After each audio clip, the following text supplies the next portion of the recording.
How easy is it to get up in the morning when you know you're not doing all that it takes? It's not very easy at all. You can just lay there awake thinking, oh, what's a few more minutes in bed? It won't matter much anyway. Wrong.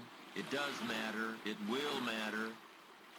Now, how easy is it to get up in the morning when you're pouring it on, doing the best you can, anxious to get going, make progress toward your dreams?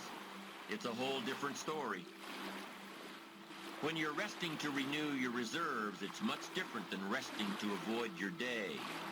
When you're psyched up and excited for your life, when you're excited for what you've planned to accomplish for the day, it's amazing. You'll wake up before the alarm clock even tries to startle you awake. Your successes fuel your ambition. Your successes give you extra energy. Your successes pave the way for more successes. It's the snowball effect. With one success, you're excited to meet another, and another, and another. And pretty soon, the disciplines that were so difficult in the beginning, the disciplines that got you going, are now part of your philosophy. How do you know when you're successful? Do you have to be a millionaire? No. All we ask of you is that you earn all you possibly can. If you earn $10,000 a year and that's the best you can do, that's enough. God and everything else will see to it that you're okay. It doesn't matter $10,000 a year or $1 million a year. It doesn't matter as long as you've done the best you possibly can. Earn the most you possibly can. Be the most you possibly can. And here's why. The essence of life is growth. The essence of life is growth, to do the best you can. And here's what's interesting. Humans are the only life form that will do less than they possibly can.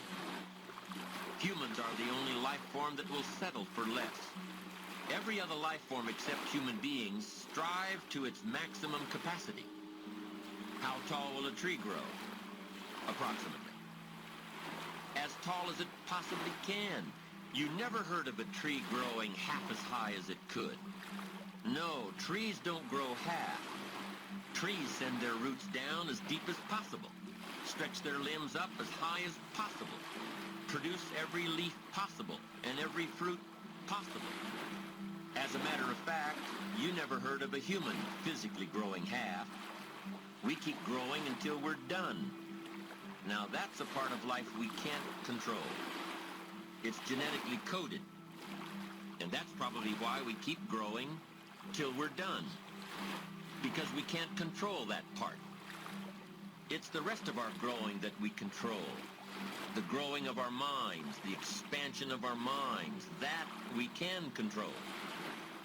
And that's what tends to get away from us. All life forms inherently strive to their max except human beings. Now, why wouldn't human beings strive to their maximum possibility? Here's why. Because we've been given the dignity of choice. It makes us different than alligators and trees and birds. The dignity of choice makes us different than all other life forms. And here's the choice. To become part of what we could be, enough to get by, or to become all that we can be. My best advice for you is to choose the all. Earn all you can. Make all the friends you can. Read as many books as you can. Develop as many skills as you can. See as much as possible. Do as much as possible. Make as much fortune as possible. Give as much of it away as possible. The max.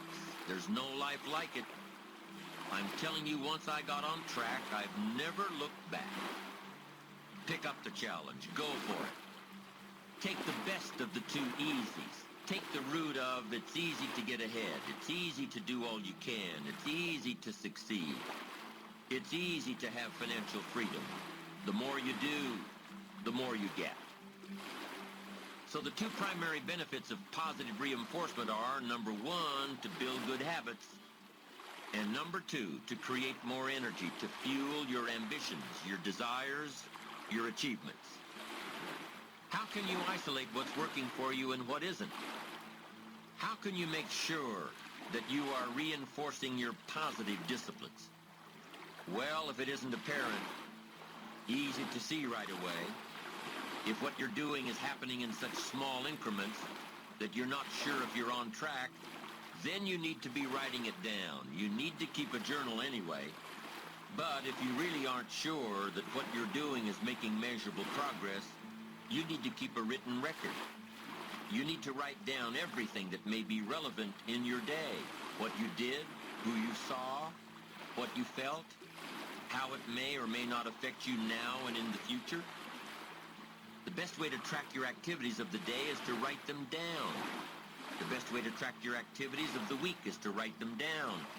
The best way to analyze your progress through the year is to have written it down. Why? So you can look back on it. Because by keeping a written record of your life, you will be more accountable.